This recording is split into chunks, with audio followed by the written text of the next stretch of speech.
नमस्कार दोस्तों, कैसे हो सभी। आई होप आप सभी बच्चों की तैयारी बिल्कुल परफेक्ट तरीके से चल रही होगी।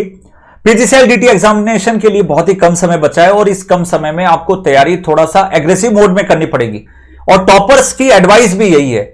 एक वीडियो हमने इस चैनल पे डाला था कि भाई उत्कर्ष चौधरी ने कितने कम समय में अपना एक सिलेक्शन लिया और साथ ही साथ उन्होंने कौन सी एडवाइसेस मानी, हमारे लेक्चर्स को कैसे फॉलो किया था उन्होंने, सबके बारे में यहां पे चर्चा करेंगे। उस इंटरव्यू को भी एक बार प्लीज एक बार देख लीजिएगा। तो पहली बार में यदि आपका सिलेक्शन है और ये आपका सपना है तो डेफिनेटली इसकी हर एक बात को आपको जानना जरूरी है। वीडियो को अच्छे से देखिए एंड दोस्तों में भी पहुंचाइए एंड साथ ही साथ चैनल पे नए हैं तो सब्सक्राइब भी कर लीजिए। तो before going to safe score कुछ चीज जानना जरूरी है कि भाई प्रीवियसली क्या ट्रेंड रहा, क्या ये सेम तरीके की चीजें हैं जो बाकी एग्जाम में है या इसमें कुछ अलग चीजें देखने को मिलती है। पीजीसीएल डीटी 2024 का जब रिजल्ट आया तो वहां से आप देख सकते हैं उसमें आपका कट ऑफ क्या बना था 77.79, अनरिजर्व्ड का ओबीसी का भाई साहब कितना गया 77, एससी का 71, एसटी का 68 और ईडब्ल्यूएस का 73।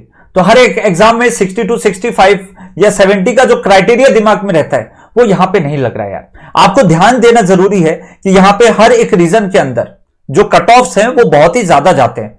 यहां पे यदि हम एनआर रीजन 2 की बात करेंगे तो 75, 73, 67, 73% इस तरीके से आप कट ऑफ जा रहे हैं।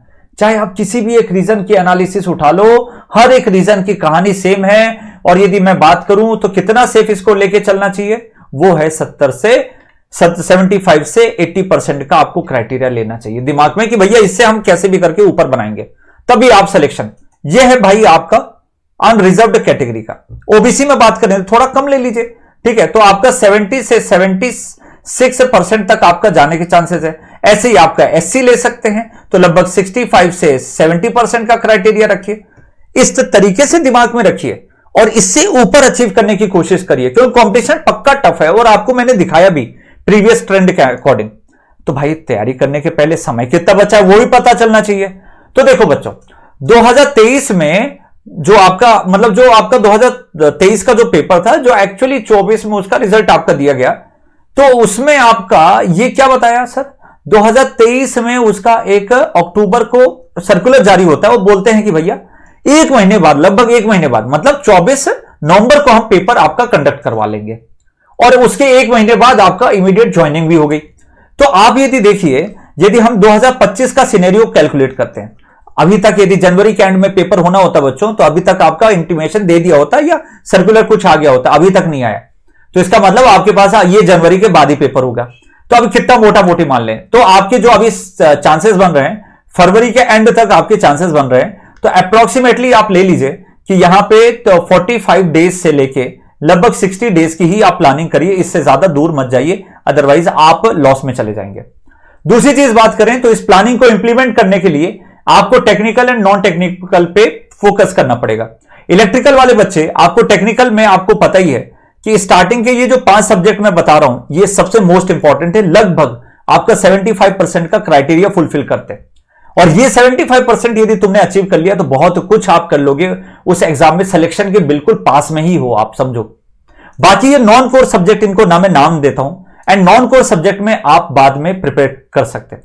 तो टारगेट रखो कैसे भी करके जनवरी के एंड तक आप ये कोर सब्जेक्ट का एक अच्छा विश्लेषण करके उसकी थ्योरी, उसके एमसीक्यूज, उसके टेस्ट वगैरह देके कंप्लीट कर लें।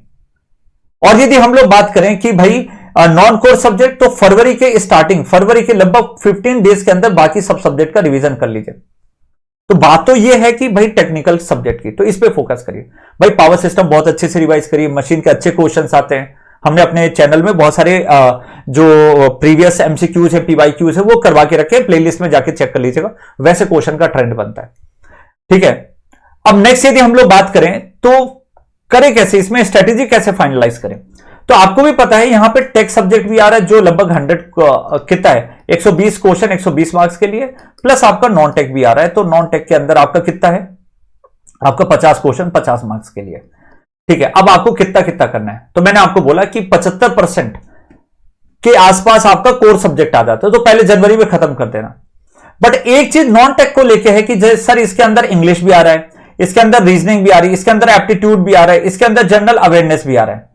तो मोस्ट ऑफ द जो इसके अंदर नंबर खींचेंगे ना वो आपको वो रीजनिंग और एप्टीट्यूड के अंदर, क्योंकि अब आपकी आदत बन चुकी है एसएससी जेई को लेके, सीबीटी 1 आरआरबी को लेके, तो वो आपको यहां बहुत ज्यादा हेल्प करेगा इसके अंदर नंबर अचीव करने के लिए। तो टारगेट करो कि कैसे भी करके इन सभी चारों सब्जेक्ट में मिला के 50 में से आप 30 प्लस अचीव कर सको, और इसमें 120 में से 100 प्लस 120 में से अचीव कर सको, तब आप एक पक्का सिलेक्शन वाली लिस्ट में आ चुके हो। करें कैसे? इसको करने के लिए नॉन टेक्निकल को डेली पढ़ो यार, डेली हर एक सब्जेक्ट को आधा घंटा रिवीजन के लिए दो, आधा घंटा उसको कंप्लीट करने के लिए, उसके क्वेश्चन को फाइनलाइज करने में दीजिए, एंड देन फिर आपको कोर सब्जेक्ट पे एंड नॉन कोर सब्जेक्ट पे फोकस करना है जो टेक्निकल में। तो पहले तो नॉन टेक्निकल को डेली दीजिए, सुबह उठते ही दीजिए, या सुबह 1.5 घंटा सुबह 2 सेट को पढ़ लीजिए कि भैया इंग्लिश और रीजनिंग हम पढ़ेंगे, और एप्टीट्यूड एंड जनरल अवेयरनेस रात को 1.5 घंटा दे दीजिए। ऐसे कर सकते हैं आप।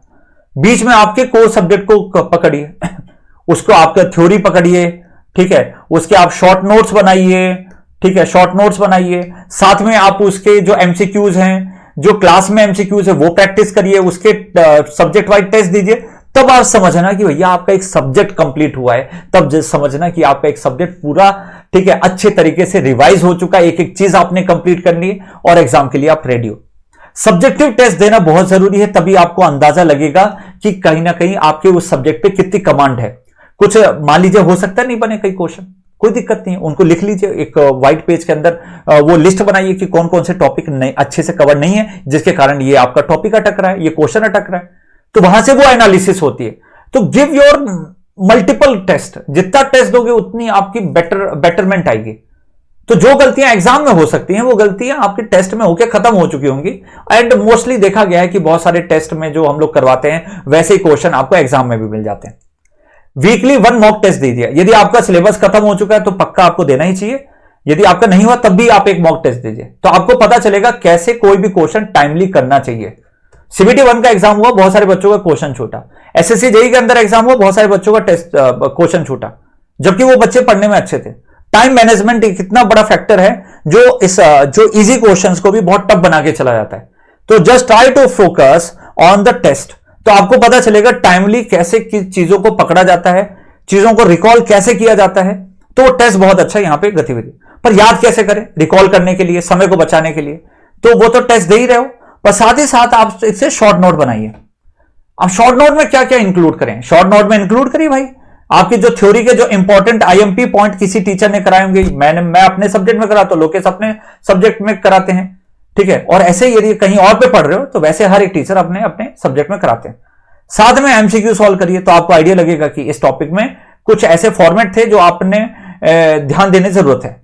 नेक्स्ट यदि हम लोग बात करें, ठीक है, तो कुछ लेक्चर के अंदर फॉर्मुलाज होते हैं वो पकड़िए, फिर टेस्ट दीजिए। टेस्ट देने के बाद में आपको कुछ आइडिया लगता है कि अच्छा ये वाला क्वेश्चन इस तरीके से सॉल्व था, बिल्कुल खतरनाक चीज पता चली जो लेक्चर में शायद आप मिस कर गए हो या वहां पे उतना फोकस नहीं हो पाए, पर टेस्ट से आपको आइडिया लग जाता है। वो टॉपिक भी रिवाइज कर लो, साथ में उसको अलग से लिख भी लो, ठीक है, शॉर्ट में लिखना है, तब जाके आपका ये बनता है शॉर्ट नोट्स, और कंटिन्यूअसली रिवाइज करो। और यदि आपके पास समय कम है, आपके पास बुक्स वगैरह की अवेलेबिलिटी कम है, तो हम अपने बैचेस के अंदर 999 रुपए की बुक भी दे रहे हैं, ठीक है। साथ ही साथ हम अपने यहाँ पे लाइव एंड रिकॉर्डेड बैचेस के अंदर, ठीक है, जो लेक्चर्स है वो प्रॉपर प्रोवाइड कर रहे हैं। मल्टीपल पीडीएफ दी हुई हैं, हर लेक्चर की प्रॉपर पीडीएफ दी है, वो डाउनलोड कर लीजिए। कम समय में आप बहुत बेहतर तरीके से पढ़ पाएंगे, क्योंकि समय कम है तो आप बहुत अच्छे लेक्चर पढ़ पाएंगे। अच्छा कंटेंट है, सिलेक्शन बहुत सारे हुए हैं, वो भी 1 साल के अंदर इतने सिलेक्शन किसी चैनल ने नहीं दिए हैं, ठीक है। बहुत बड़ा जियांट हो तो बात अलग है, एक एज अ स्मॉल चैनल होने के बाद में हमने बहुत अच्छे बच्चों के रिजल्ट दिए। आप इस तरीके से जुड़ना चाहते हैं, अपना सिलेक्शन लेना चाहते हैं, तो आपके पास प्रूफ है, हमारी प्लेलिस्ट में जाके चेक करिए। और सिलेक्शन जुड़ना चाहते हैं तो एप्लीकेशन को हमारी प्ले स्टोर से जाके डाउनलोड कर लीजिए, master plus application, and download करने के बाद अपना नंबर वगैरह डालिए और इन बैच को परचेज कर सकते हैं। एंड डायरेक्टली मैं इसके लिंक भी डाल देता हूं। So all the very best आपके एग्जाम के लिए, और जितना भी समय बचा है अच्छे से यूटिलाइज करिए। कुछ भी स्ट्रैटेजी लगे आप डेफिनेटली आप हमसे डिस्कस कर सकते हैं, अपनी स्ट्रैटेजी को फाइनलाइज कर सकते हैं। Thank you so much, bye bye, take care.